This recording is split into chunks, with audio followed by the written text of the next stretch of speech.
Welcome back to Investies. On the podcast, we are going to take on the topic of selling out of a long-term investment. I am going to break up this topic into two parts. On this week's episode, we are going to cover what a long-term investment is versus a short-term investment and the tax implications that come along with that, as well as understanding a long time horizon versus a short time horizon. Next week, I will go through the emotional process and the strategy that I went through to sell out of this long-term investment. Let's begin by exploring different definitions of long-term investments and their benefits. According to technical definition, an investment held for a year or more is considered a long-term investment. So if your investment has passed the 12-month mark, it qualifies as long-term. On the other hand, an investment held for less than a year is considered a short-term investment. Knowing whether your investment is short-term or long-term is important because it impacts how you are taxed. If your investment is a long-term investment, then you will be taxed less versus having a short-term investment where you are taxed more. When you are hit with taxes on your investments, this is typically referred to as capital gains. You have long-term capital gains tax and short-term capital gains tax, which, as we just reviewed, how we determine whether you have short-term or long-term capital gains is by how many months you have held the investment.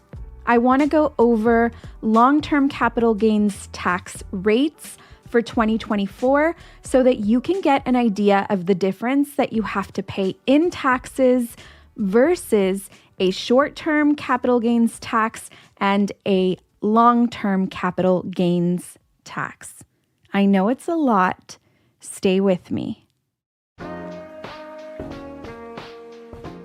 Let's keep this really simple and say that your filing status is single. If you earn anywhere from $0 a year to $47,025 a year, then your tax rate for long-term capital gains is 0. Can we just take a moment to process that? We could be purchasing stocks for our children. They could use this money to go to college. And if they aren't working or making up to $47,025 a year, then they would pay 0 on their tax rate for any capital gains made. That is a win. And it's easy to understand just by this tax bracket why the rich get richer. They are taking advantage of long-term capital gains. Now let's take a look at the second tax bracket. The second tax bracket is for anyone earning $47,026 a year in earned income, all the way to $518,900 earned income. That range, you only have to pay 15%. 15%. It blows my mind. In long-term capital gains taxes.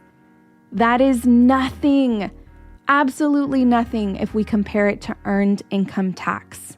Now, if we make over $518,900 a year, then we pay 20% in taxes. For short-term investments, you will pay short-term capital gains, and short-term capital gains are equivalent to your normal income tax bracket. So whatever income tax bracket you will fall under, that is how you will be taxed on your short-term investment. Something really important to pay attention to is that you may be in one tax bracket with your earned income, but once you add on the additional earned income from your investment, that may potentially put you into another tax bracket, and you may have to pay more for taxes. This is why long-term investments are the absolute best strategy, because a long-term investment is not treated like your earned income. To help give us a little bit of a comparison, I'm not going to sit here and read the 2024 tax brackets for income tax because reading numbers on a podcast is just not the jam. But I do want to share that on the short-term capital gains, which is also the same tax brackets as earned income, you will never not pay zero. The amount in percentages that you will pay from what you earn is anywhere from 10% to 37%. It is very expensive to work, and it is even more expensive to not invest. A very common scarcity belief is I don't want to invest money because I don't want to have to pay taxes. And really what we should be thinking is I don't want to work because I don't want to have to pay taxes. That should be the proper mindset. But we don't think that, right? We never think, oh, I don't want to go to work because I don't want to have to pay taxes. And so I just want to offer a little bit of a shift in perspective. If this might be a thought that you think in that you don't want to invest because you don't want to pay taxes. Also, another note is that the taxes you pay from your investment should come out of your investment. It's not like it's coming out of your pocket. It should come out of your investment, the money that you have made. Another note that I think is really important to understand when paying taxes on an investment is that you never pay taxes on the overall amount. Let's say that you invested $10,000 and your $10,000 made you $40,000. And so the total amount in the investment is $50,000. The $10,000 that you invested and the $40,000 that you made. You won't pay taxes on the $50,000. You will only pay taxes on the $40,000. We're going to take a short break, and when we get back, we're going to talk about an investment that I sold today.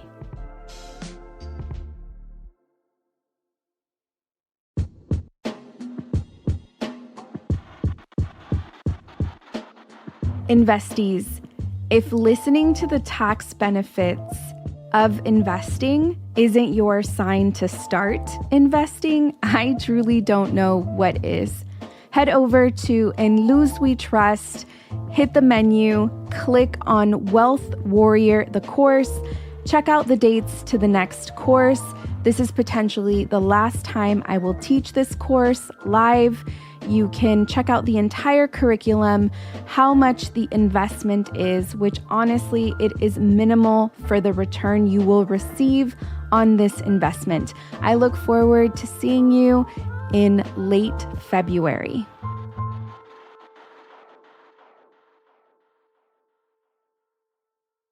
All right, investees, we are back. So the entire intention of the first half was to get into the difference between a long-term investment and a short-term investment. And of course, the tax portion of all of this is a really important detail because it is what differentiates the two. There is a different type of long-term investment, however, that you need to be aware of. When we take a look at investing giants like Charlie Munger, Warren Buffett, or Ron Barron, these men have been investing for decades upon decades.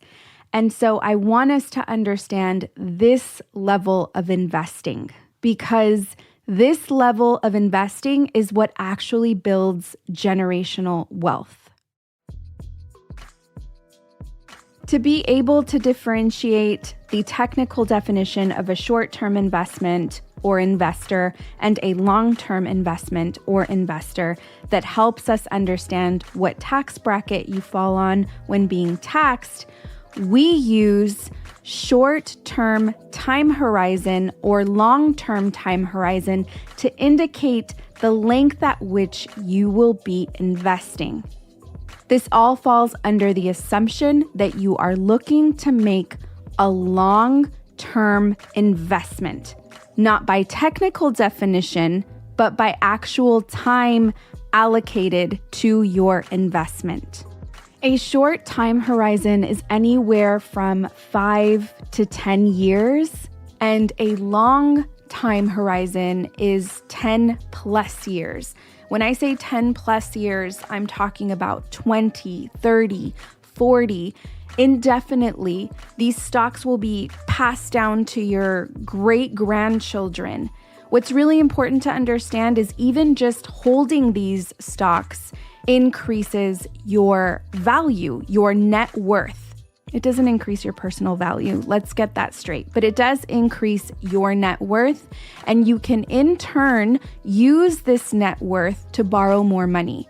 And guess what? If you never cash out on the investment, you never pay taxes on the investment, but you can still use it as leverage.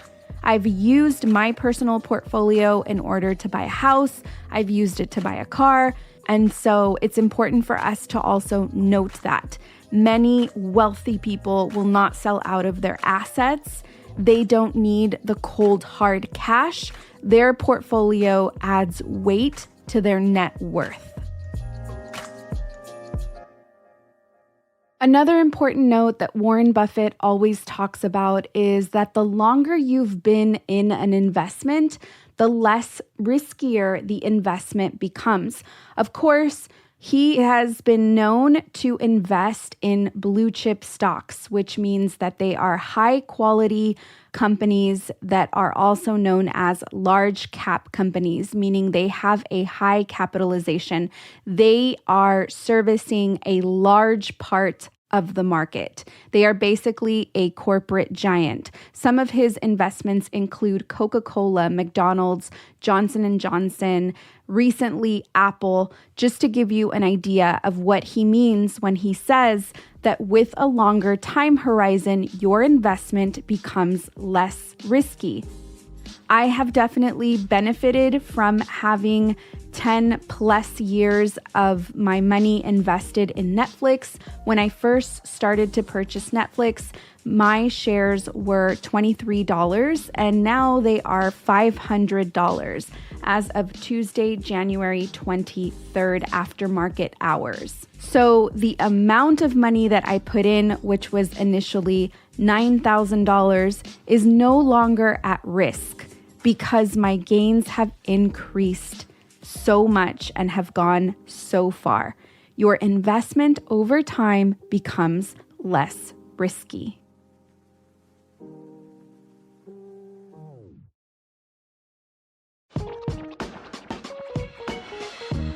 Thank you so much for listening to this week's episode. As I mentioned in the beginning of this episode, we will be covering the emotional process I went through as I sold some of my long time horizon investments in Netflix. I'm going to go through that entire strategy with you next week on the podcast.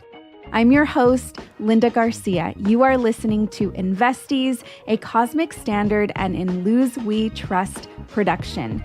A special thank you to the team, Eliza Smith, Jacob Winnick, and Asia Simpson.